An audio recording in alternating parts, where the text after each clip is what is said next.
할렐루야. 하나님께서 오늘도 은혜로 함께 하시고 돌봐주시는 사랑으로 붙잡아 주실 줄로 믿습니다. 다 같이 사도신경으로 신앙 고백 같이 하심으로 새벽 예배 하나님 앞에 같이 드리십니다.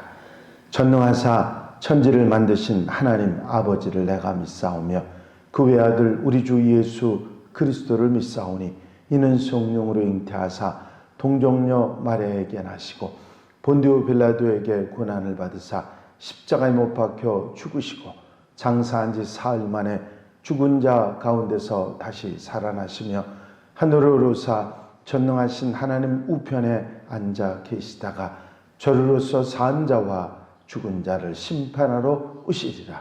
성령을 믿사오며 거룩한 공회와 성도가 서로 교통하는 것과 죄를 사하여 주시는 것과 몸이 다시 사는 것과 영원히 사는 것을 믿사옵나이다. 아멘. 할렐루야. 하나님 말씀은 계시록 5장 7절 말씀부터 14절 말씀까지 제가 봉독해 드립니다. 요한계시록 5장 7절로 14절 말씀입니다. 그 어린 양이 나와서 보좌에 앉으신 이의 오른손에서 두루마리를 취하시니라.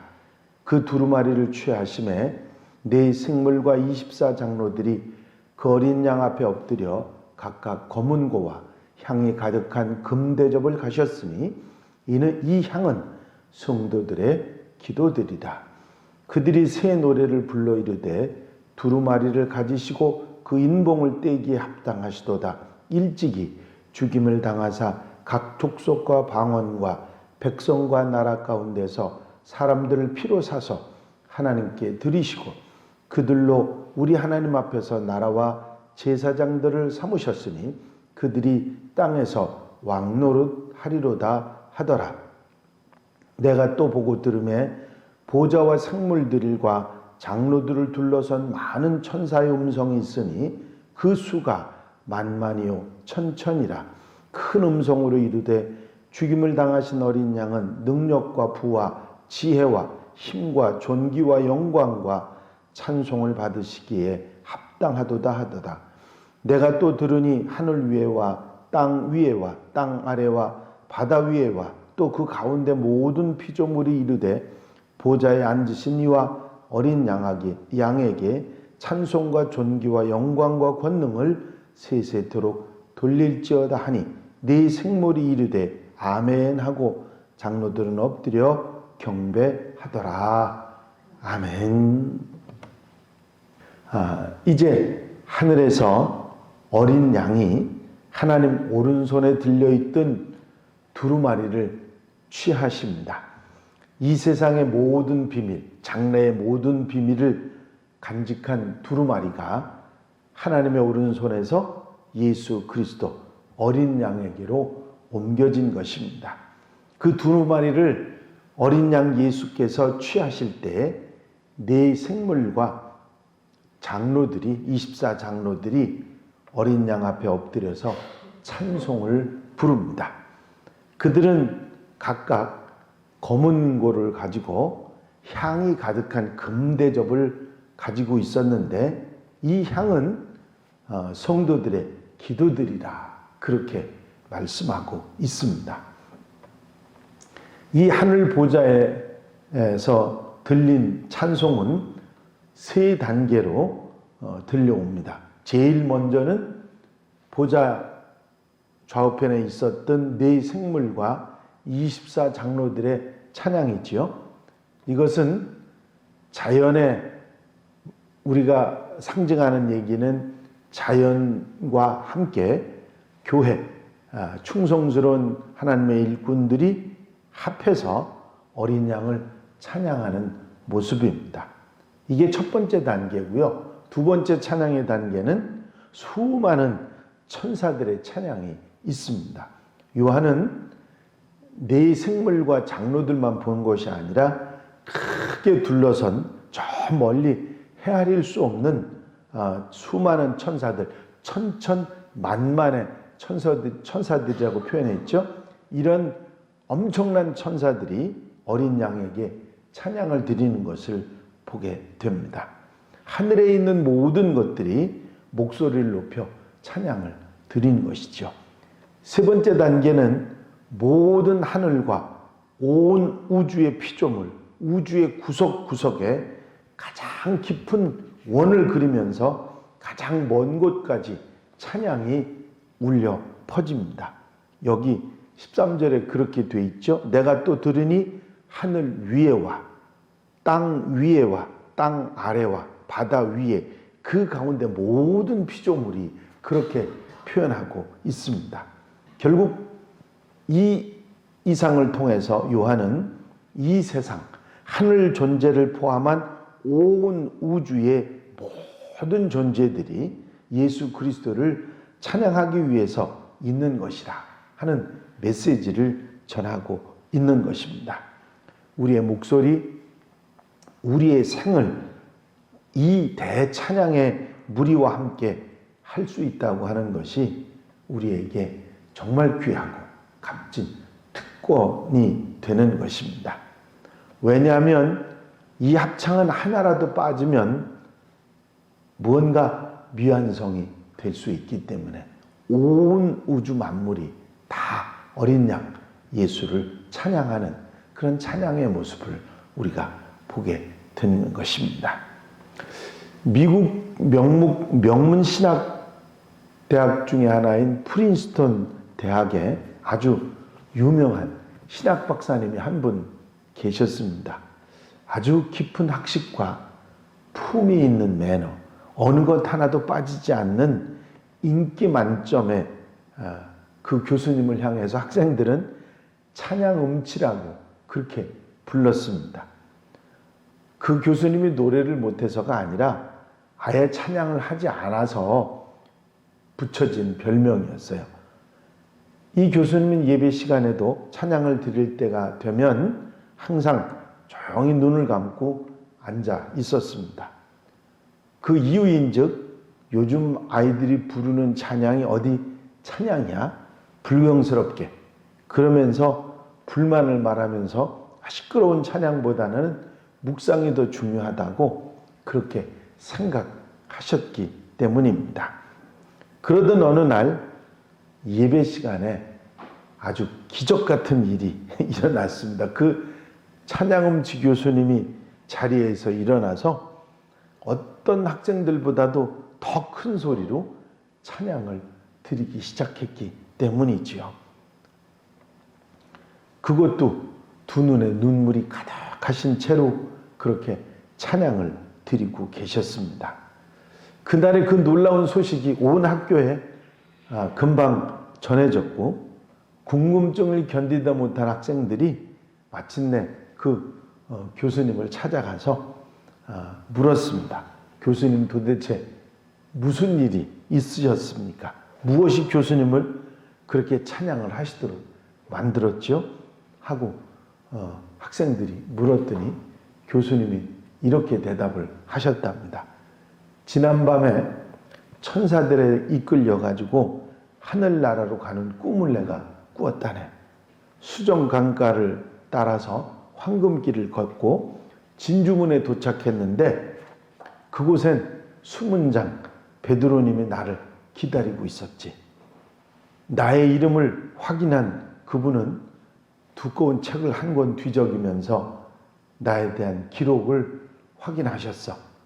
책과 나를 번갈아 보던 그분은 마침내 침통한 표정으로 입을 열었다네. 형제여, 미안하지만 자네는 천국에 들어올 자격이 없네. 이곳에는 신학 박사가 필요하지 않거든. 너무나 기가 막혀서 말을 하지 못하고 서 있는 나에게 그분이 똑똑하게 이렇게 말씀하셨다네. 하늘나라는 찬양하는 곳이라네. 따라서 찬양하는 사람들이 필요하지. 그 꿈을 꾸고 나서 나는 분명하게 깨달았다네. 찬양이야말로 우리가 영원한 하나님의 나라에 가기 위해서 준비해야 할 필수품이라는 것을.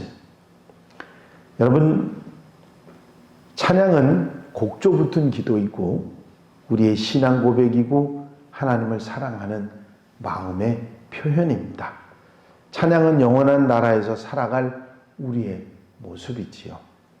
아마 이 코로나19로 인해서 우리가 찬양을 드리는 것을 사모하게 하시는 하나님의 뜻이 분명히 있다. 그런 생각을 제가 해봅니다. 마음 중심으로 언제든지 찬양할 수 있다고 생각했던 우리들에게 찬양이 그렇게 늘 우리에게 찬양의 기회가 주어지는 것이 아니라 하는 것을 깨닫게 하신 것이죠.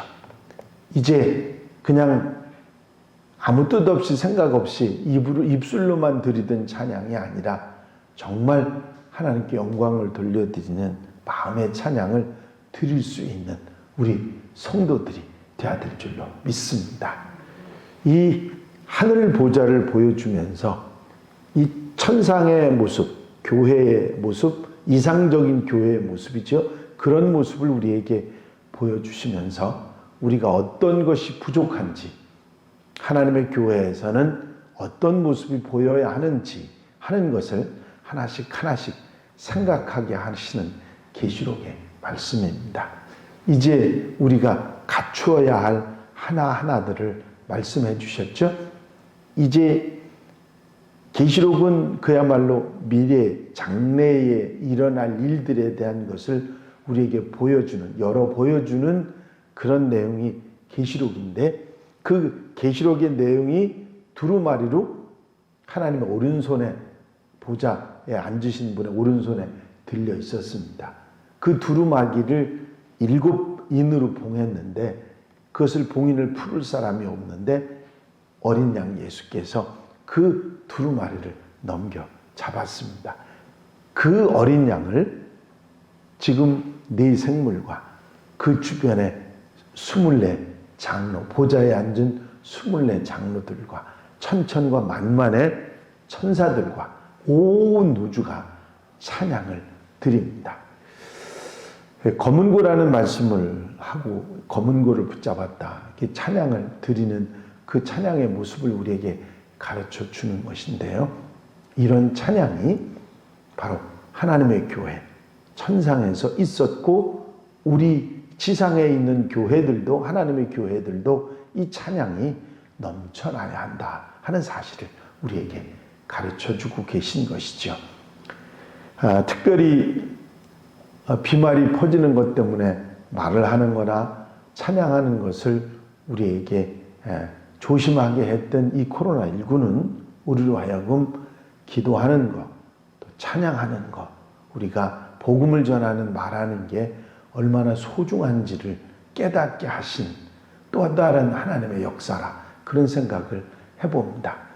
조심스럽게 이제 거리두기가 1단계로 내려왔지만 아직은 안심할 단계는 아니지만 우리가 복음 전하고 찬양하고 그리고 기도하는 그런 성도들로 되돌아 바로 서야 한다는 사실을 깨닫게 되는 것입니다. 오늘 예배 함께 하시는 성도님들과 또 이렇게 라이브 방송으로 함께하는 성도님들 마음속에 내가 기도해야 한다, 내가 찬양해야 된다, 복음 전해야 한다, 이 중요한 그리스도인들의 사명들을 잊어버리지 말고 오늘 하루 이런 아름다운 모습으로 살아가는 복된 하루가 되시기를 주의 이름으로 축원합니다. 축원합니다. 기도드리십니다. 사랑과 은혜가 영시 많으신 아버지 하나님, 천상의 모습을 우리에게 보여주시면서 우리 교회가 갖추어야 할 아름다운 모습을 생각하게 하시니 감사를 드립니다. 교회가 미래 장차 일어날 일들을 선포하고 전하기 위해서 우리가 주님을 찬양하는 찬양의 모습이 우리에게 있어야 함을 깨닫게 하시니 감사를 드립니다. 코로나19로 인해서 우리가 쉽게 하는 말을 하지 못하게 하시고 복음 전하거나 기도하거나 찬양하는 일들이 쉽지 않게 하셨음을 우리가 깨닫게 하시니 감사를 드립니다. 이제 기회가 있을 때마다, 말할 수 있을 때마다 복음 전하고 기도하고 찬양할 수 있는 하나님의 백성들이 되게 하여 주시옵소서. 이 한날의 삶을 온전히 주님께 맡겨드립니다. 주님께서 앞서 인도해 주셔서 기도하고 복음 전하며 찬양하고 아름답게 살아가는 하나님의 백성들, 하나님이 주신 성대를 아름답게 활용하는 하나님의 백성들이 되게 하여 주시옵소서. 주님 허락하시고 이끄시고 함께해 주실 줄로 믿사옵고 예수 그리스도의 이름으로 기도하옵나이다. 아멘. 주님 가르치신 기도 함께 드리십니다. 하늘에 계신 우리 아버지시여 이름이 거룩히 여김을 받으시오며 나라의 마옵시며 뜻이 하늘에서 이루어진 것 같이 땅에서도 이루어지이다. 오늘날 우리에게 일용할 양식을 주옵시고 우리가 우리에게 죄 지은 자를 사하여 준 것 같이 우리 죄를 사하여 주옵시고 우리를 시험에 들지 말게 하옵시며 다만 악에서 구하옵소서. 나라와 권세와 영광이 아버지께 영원히 싸움나이다. 아멘. 주시옵소서. 이 시간 기도하실 때에 교회 풍가 발전 위해서 공동기도 제목들 위해서 주 안에서 평안하게 아름답게 귀하게 복음 전하고 찬양하고 기도하며 살기 위해서 기도해 주시고 또 중보기도 하실 분들 코로나19로 어려움 당하는 이들 봉사자들 위해서 자유롭게 기도하시기 바랍니다.